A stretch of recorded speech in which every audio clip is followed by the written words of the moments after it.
Hello, humane marketers. Sarah Znakrocha here. Welcome to another episode of the Humane Marketing Podcast, a place to be for the generation of marketers who cares. This is the show where we talk about marketing your business in a way that feels good to you, is aligned with your values, and also resonates more with your conscious customers because it's not pushy, ethical, and also beautiful. So if you're a regular here, you know that I'm organizing the conversations around the 7 Ps of humane marketing. And if you're new here and this is your first time, welcome. I'm so excited you're here. You may want to download your one-page marketing plan with the 7 Ps of humane marketing in the form of a mandala at humane.marketing/one page, the number 1 and page.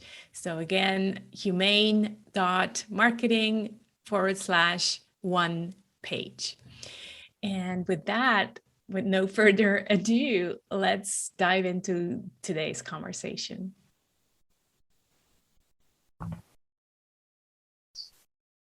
Hi, Phil. So good to meet you. Hey, hi, Sarah. Great to be on your show. Yeah, thank you. Thank you for doing this.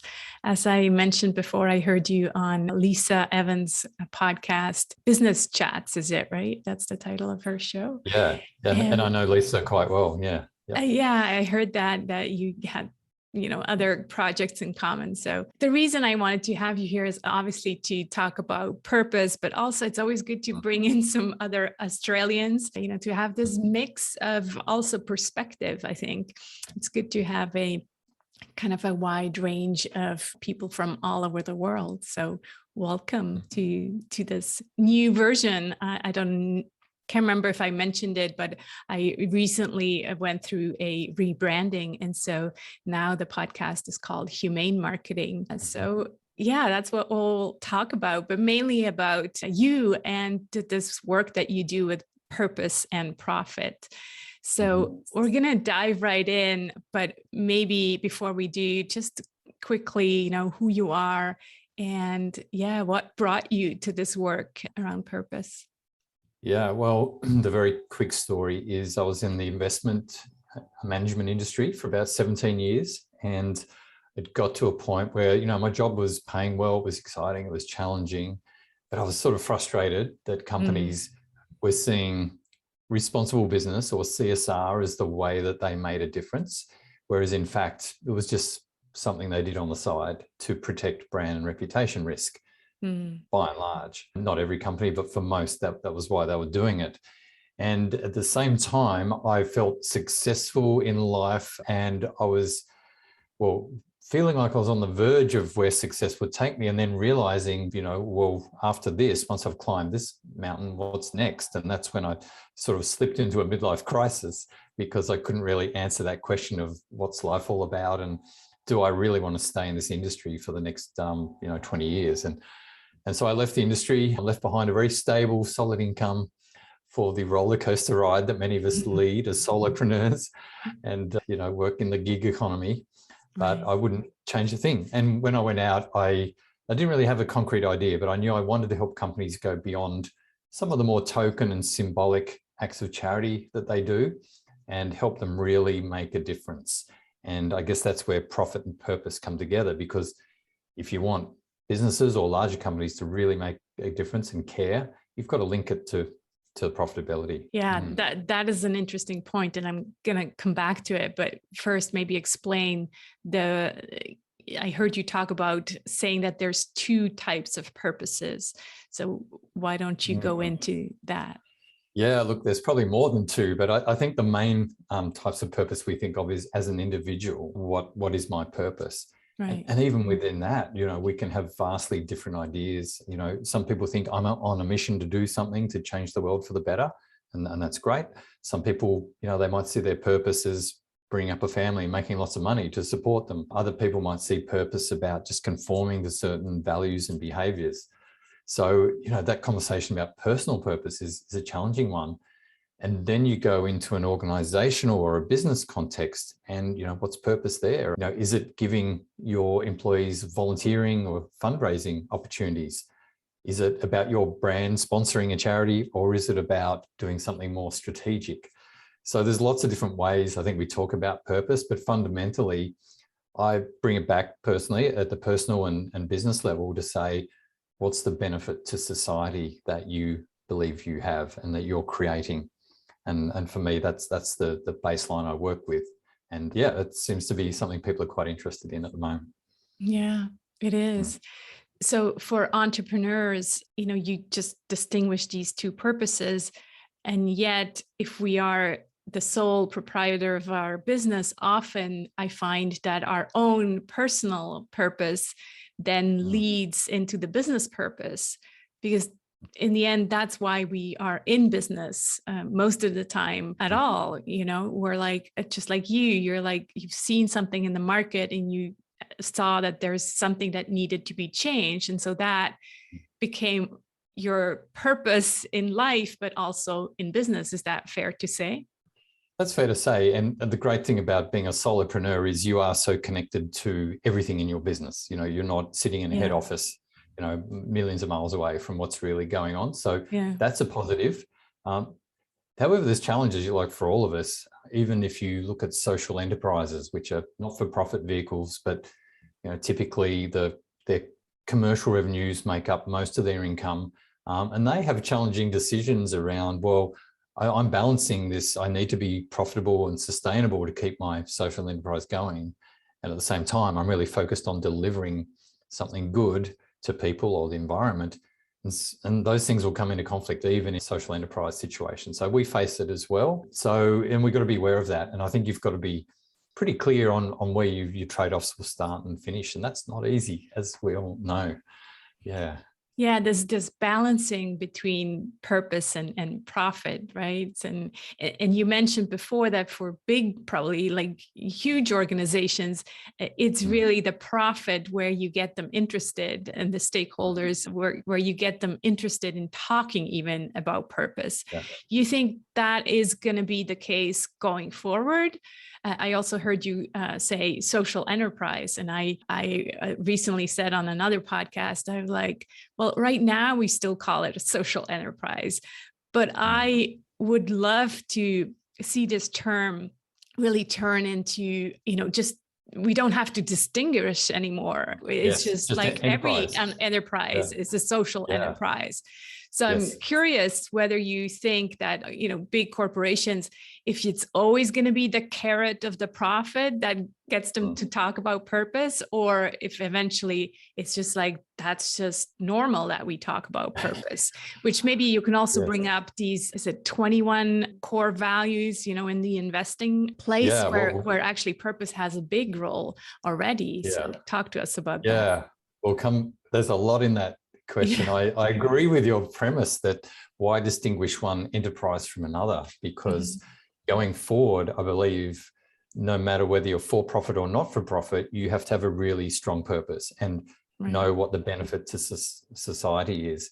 And many business, if we look at larger companies, they've come from, I guess, the perspective, a car manufacturer might have said, we make cars, but that's an activity. That's not actually a benefit to society, not directly. Whereas if they went to, we want to provide sustainable transport solutions, then that sounds more like a societal benefit.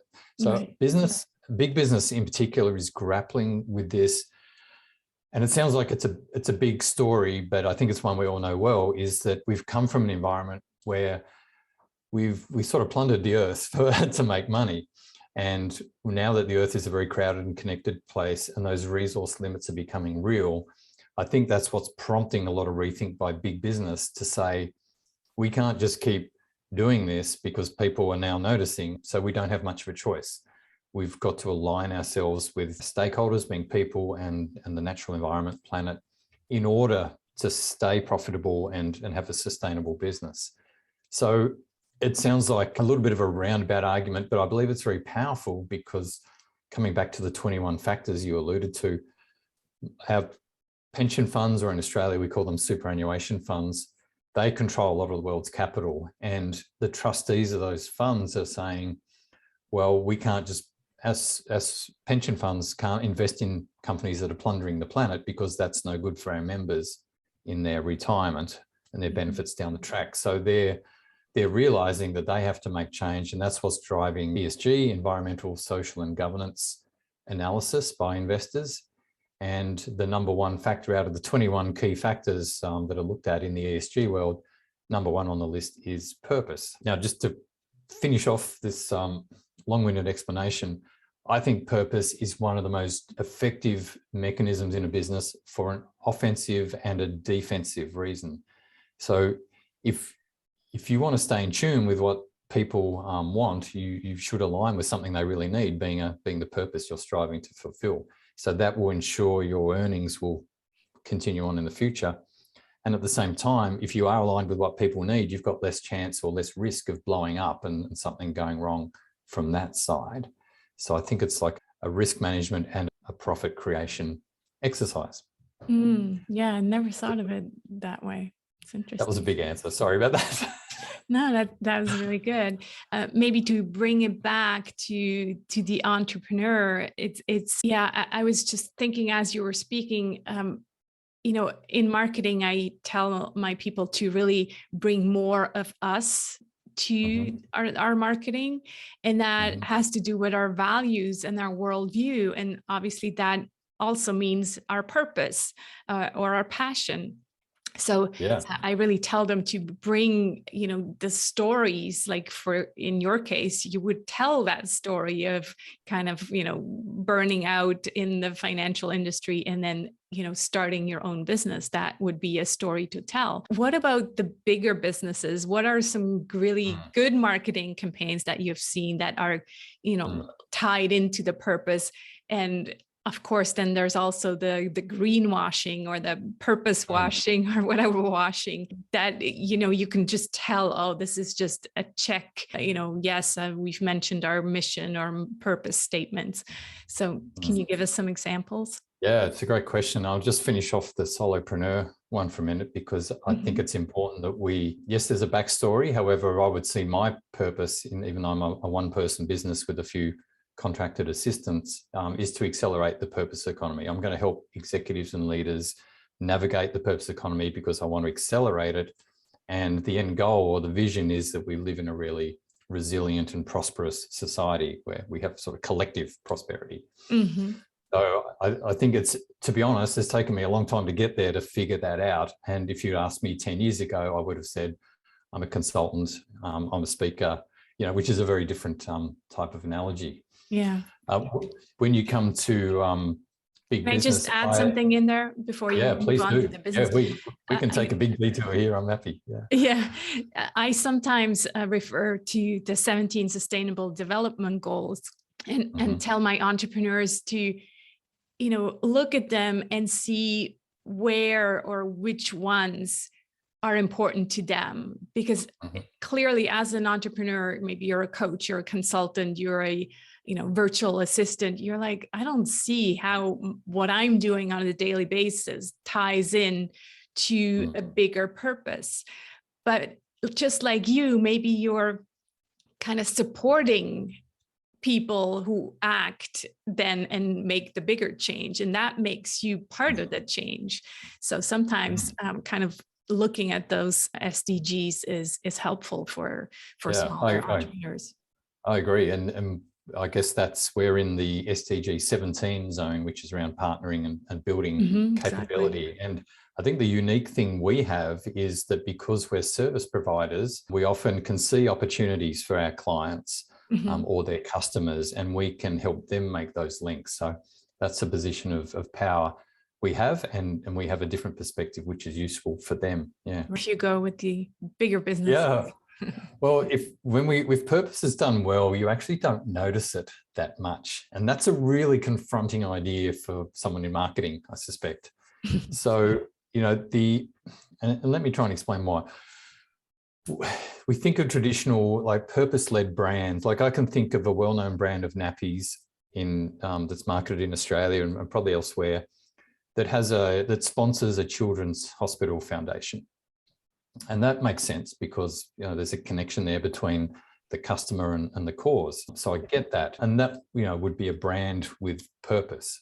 Right. But that is really about, I guess, enhancing the reputation of that brand. That is a sort of different conversation to what's the purpose of the whole company that's behind that brand, because it has many brands. The whole company isn't about supporting a children's hospital foundation. So that bigger conversation around the whole company's purpose is more one that is an internal one in some ways. That purpose will need to inspire people to come and work for it and help them stay there. But the other part of it is understanding how they allocate resources internally within the company. So if they understand, okay, if we're delivering our purpose, we can do products X, Y, and Z, and we understand that by helping our customers or helping the communities they're in, we can see the return on that investment, and we want to do more of it. So it's very much around making those management decisions as to where they put their focus. Now, that's not something a lot of people really want to hear because it's not very sexy, but it is the reality, because we're now stepping into the core of the business rather than some of the more peripheral features of it. Right. Now, if you think about a company that might be closer to you than me, which I love and talk about in my book, is called CHR Hansen. It's a bioscience company. It was a rapid growth company. I think it was in Fortune's Change the World list last year or the year before. And its whole reason for being is around purpose, and using bioscience to help gut health, to help improve the longevity of food on shelves, and to create alternatives to pesticides. So everything that company does is aligned with a sustainable development goal. And I don't think it needs to go out there explaining to everyone on a daily basis that it's doing purpose well. It just is. So it's, but at the individual level, when it's doing its specific products around, pesticide alternatives, they will have their own separate brands. And that's probably where a marketing wrap comes into that process. I don't profess to be any expert in marketing, by the way. So someone else, I'm sure, can run with more of that. Yeah, I find it. Yeah. Sorry. Yeah, no, I find it interesting that you said, the companies that do purpose well, it's almost like you can't see it. So it's not like they run ad campaigns with the word purpose all over it, or like, Children's Hospital or this and this foundation. That's not what purpose is anymore. Maybe it used to be 10 years ago, but not anymore. And yet there's a lot of marketing involved, and the marketing has changed because it's all about telling the right stories. So if this company would be telling stories or doing marketing that was all about their product and the processes and the all the little details of how they do it, people would be bored. That wouldn't be an attractive brand.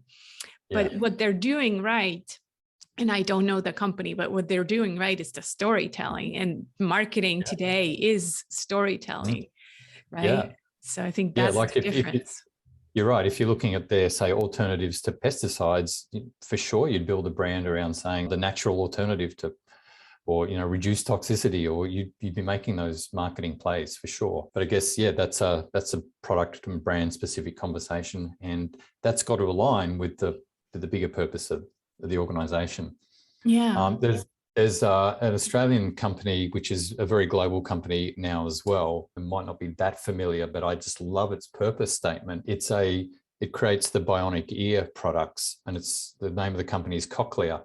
And its purpose statement is to help people hear and be heard.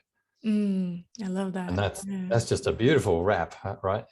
But then, by the time you get to the actual product sale, there's lots of disintermediations of that. They might bring some of that into their marketing, and you've got to have that alignment, and it's an overused word, but authenticity, I guess, through that chain. And I think the ultimate test for a company is, does its internal culture match that external messaging that's going on? Yeah. And it feels like it's always about the bigger picture, because if and I see that often with startups, we have a big startup kind of scene in Switzerland. And if a startup is like an engineer or some kind of tech person, right? They are obviously very passionate about what they built. It's like this thing that they built, whether it's tech or it's, some other kind of product. Well, often that's where the error happens, because they are talking constantly about the product and not about the bigger picture. Like 10 years ago, we would say, don't talk about the product, talk about the client. And that was, client-centric marketing. But I am actually saying that even is outdated and overrated, because now we need to really go bigger picture, and purpose is bigger picture. It's like, well, what does this thing do for us as, humanity? And that's, I think, where the purpose comes in, right? Yeah, I agree. I agree completely. And I think the good thing is a lot of startups are very tuned into addressing societal challenges. The big question is very much around, do they do it in a healthy way, in the sense of what trade-offs are being made? Now, some will probably be making no trade-offs. They'll be really pure and pursuing that purpose in a very robust way. But if you think, I can even throw up an example like Uber. Now, Uber, great in terms of efficiency of, say, existing assets. Like we're taking people who in theory already own cars, and we're just better utilizing those cars. So environmentally great. I can say in Australia and New York and some other parts of the world where they gained share in their markets and government didn't manage that well, then a lot of taxi drivers, led them to suicide and ruin. So, there's a lot of offsetting factors there, and you can't, because they're I guess you can make financial equivalents, but it's very hard to say, well, if it costs 5 lives, is that, is that worth the benefits for the environment? It's almost an impossible calculation. So yeah, I think that's a real challenge in delivering a lot of business models. It is, and that's why the B Corp assessment, like the companies who have that B Corp label, it's really not, they couldn't, Uber couldn't get the B Corp label because they're only focusing on one thing, where in the B Corp label, you really have to fulfill all of these things. So that includes the employees, and includes the stakeholders, it includes the community. So you can't no longer just focus on one thing and say, look at us, we're so eco-friendly. And ultimately, we'd love enterprises, we'd love every company to be a B Corp. You'd love that to be obsolete at some point in time. Again, it's that thing with the social enterprise. Maybe eventually everyone is a B Corp. Yeah, so true. Yeah, and the big challenge in the corporate world is often around timeframes here, because the timeframes it takes to put purpose into action properly and filter it down, we're talking years, we're not talking product life cycles, which might be 6, 12, 18 months. So yeah, it is a real challenge to manage, if you're a publicly listed company, to bring your shareholders along for that ride is very skillful. I'm not saying it's easy, but it requires skill for sure. Yeah. I want to come back to the marketing piece. So my new tagline is marketing for the generation that cares. And I noticed that you had a blog post up that, I'll look at the title, Do Companies Know How Gen Z Thinks About Purpose? I thought that really spoke to me, and I would like to hear a bit more what your reflection was and what was in that blog post. Yeah, well, it comes from, excuse me, a couple of interviews I've been doing in another small venture, which hasn't been released yet. It'll be out soon. Excuse me. I interviewed a guy called Ben Smithy in the US, who runs an agency which is very much around generational success in businesses, and having this conversation around Gen Z. And he picked up some really, I think, subtle things. So Gen Y or millennials and Gen Z, his view was they're not quite the same. And it makes sense to me. He's saying, look, Gen Y/millennials do really care about the planet, but they will be more prone to want to address it using a more traditional business model, and still might have wealth creation as a big part of that model. And his view was that Gen Z really isn't so focused on that business model side of it. They really just want to know that there's purpose embedded in the core of their work, that purpose isn't just the one day a year volunteering or what you have, it's really part of everyday business. Some other research by an agency called McCrindle was saying that it's a big factor for Gen Zs, that they, it's the second most important factor, that purpose has to be core to their work, and they're worried they're going to end up in a company that doesn't feel fulfilling. So that's one of their big worries in life, is not having purpose. Yeah. Do you know if that was that research was done before COVID or after COVID? It was quite recent, actually. Yeah, it was, Okay. I think this year. Yeah. Okay, because I think, COVID changed things even more. So like the crisis like that always changes values. And I think probably even more than before now do people, look for meaning in life, and especially the Gen Z generation. Yeah. But maybe it's, I'm thinking out loud here. I'm Gen X, maybe it caused Gen Xers to reflect a lot more than As well. they normally have. Yeah. And Gen Zs, yes, maybe, but they're probably already on that line of thinking anyway. So it's more like a relief for them that finally we're catching up with them. Yeah. Yeah, I was just reading an article about going back to work, full time. And so some of the companies, even Google, I saw Google will require employees to go back 3 days per week. And so there was like a big revolution. People are like signing a petition that they don't want to come back to work, even just 3 days. So it'll be interesting how that plays out. Yeah, for sure. Yeah. And I guess being flexible, giving your employees flexibility is one part of the equation. There's a lot more you can do within the business model to I think amplify impact and purpose as well. Yeah. Well, I just have to say it. You're like the third person I talked to in the podcast about purpose, who comes from a career in the financial world. So I just thought I'd bring it up and ask you if you think if it's just a coincidence, or if that kind of tough money-oriented world led you maybe to reflect more about what really matters and what the purpose is for you. Yeah, I don't know. It's interesting you meet so many people there, because I tend to run a lot into people who have left the advertising world, and they seem to say it's a bit of a redemption. They say the same thing. And then there's the standard one. People say, I'm a recovering MBA. I'm leading this new life. Yeah.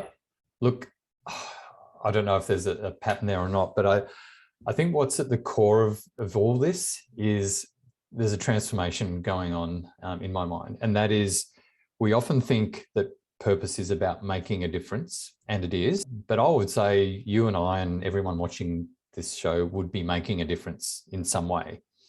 The challenge we have is, because of the critical nature of climate change and other issues, is around maximizing our difference. So that transition is not just from making a difference to maximizing the difference. And therefore that brings into play, if you can engage a business in really shifting a little bit, that's going to have a huge impact in maximizing the difference you can make. So, I think generations, maybe, mine and before mine, have thought, okay, I go to work, and then outside of work, I give a bit back. I think that's a very old and outdated model now. You've got choices. You can do things outside of work, and I do that, and I'm sure you do it. But I do things that integrate within my work, and I help other people, connect their purpose to things they do in their profession, in their teams, and with their organizations, as well as what they do outside of work. So I think that's our modern day challenge is to really up that game. Yeah, and like you said, there's 10 years to 30, which is the moment. Who knows what will be then, but we better get our act together. So maybe bring it back to the entrepreneurs. Yeah, what is one action that you would say we can do today or tomorrow to not just talk about purpose and change, but actually do something towards it? Yeah, well, can I just give a very quick example of someone I recently found in a relatively small business, because I think it shows how impact can be elevated. And I'm not saying everyone can do this, but the more we look out for this type of story, the better we will be, because we'll recognize it and replicate it. There's a lady in a legal practice in a city in Australia, and it's mainly family law. And a lot of their caseload is dealing with divorce and separation. Now, I don't know what it's like in Europe or in Switzerland, but the average legal costs associated with divorce in Australia around $100,000. Wow. That's the legal costs. When there's, a property involved and children, it can be a lot more than that. It can be a bit less, but on average, it's $100,000. So she found in her legal practice, she was turning people away because, 6 out of 10 people who came through her door could not afford that prospectively. Right. That might be all their savings, all the equity they had in their house, or maybe they just didn't have it. As a result, a lot of people self-represent in court when they're going through their separation. They don't have the right documents. They don't know the right legal arguments. 5 minutes with the judge just says, we'll adjourn this and come back later with the right things. And it puts pressure on the system. And as we know, there's already stress, there's probably abuse, sometimes physical and mental with these processes and so on. Anyway, the point to this story is she saw this problem and she invested $250,000 in creating an online platform to help couples navigate the separation process so that they could come out the other end with a set of court-ready documents that they could take to a judge. Now, they do this online. It dampens down any aggressive language or behavior. And if they can get to the end of that process, it doesn't cost them $100,000. It costs them less than $1,000. Wow. So there's a huge social benefit there. And she currently has more than 1,300 active users on this platform. So yes, there's a huge social benefit there. And at the same time, it's very profitable, or will become profitable for her. Now, she could use those profits to pay herself a big dividend, but I know she won't, because I know her. And she's going to invest it in the next, she's got 17 projects in mind. This is just the first of 18. She's going to reinvest it in other disruptions. So you think about the impact she's having there. It's a positive impact on thousands of people. The alternative, traditional way of thinking in the legal profession might be, I will do some pro bono legal work for someone 2 or 3 hours a week.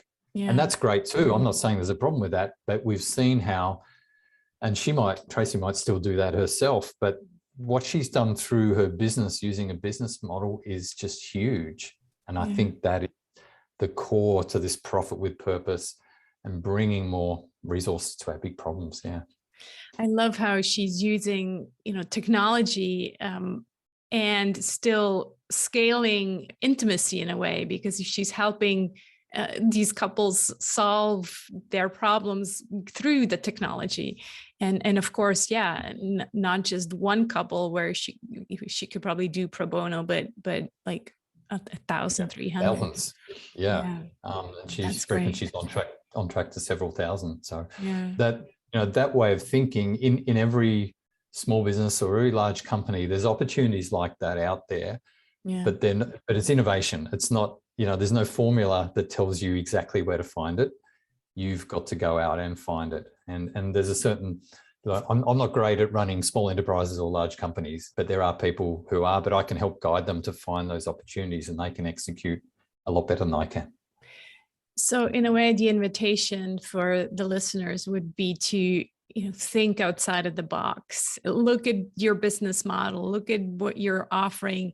Is there anything that you can, invent or do differently that helps you, but helps also the planet and the people you're serving?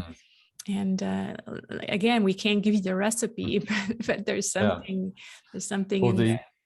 The principle, the one principle we're talking about, if I can abbreviate it, is really just saying, look around you. What are the social or environmental issues affecting your business in terms of how it runs, or that offer opportunities that are relevant to your business?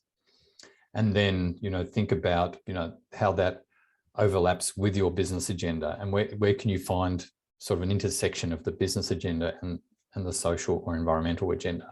Yeah. And where they overlap, that's where the gold is. Yeah. We've just got to find it. Beautiful. Thank you so much. Please, I would like to have you tell people where they can find you, tell us about your book, and whatever else you'd like to share. Sure. Okay. The book is called Connecting Profit with Purpose, and I'll hold it up here, and it's available on most online booksellers, the Booktopias, Amazon's, Book Depository, I think all the major ones, and it's on my website, philpreston.com.au.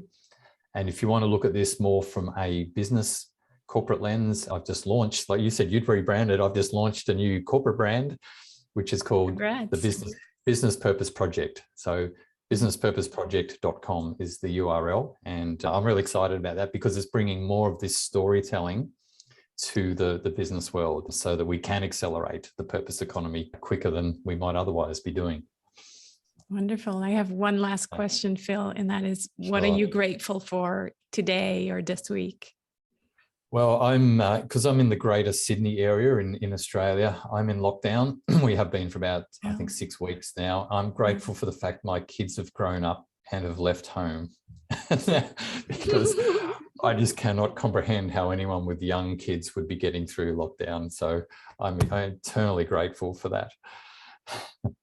That's funny. I was just picturing, then again, they're 19 and 22, you mentioned before. So aren't they just usually just, in their rooms or like my lockdown was pretty quiet. So you actually had the dog barking partway through our interview. That's the main interruptions I face at the moment. Well, that's a good one, right? Yeah. Thanks so much for taking the time to being on the show. I appreciate it. Great. Nice to be here, and thanks for having me on. Thanks so much for watching and being part of a generation of marketers who cares for yourself, for your clients, and for the planet. We really are change makers before we are marketers. So go ahead, be the change you want to see in the world. And I hope to see you again next week. Take care.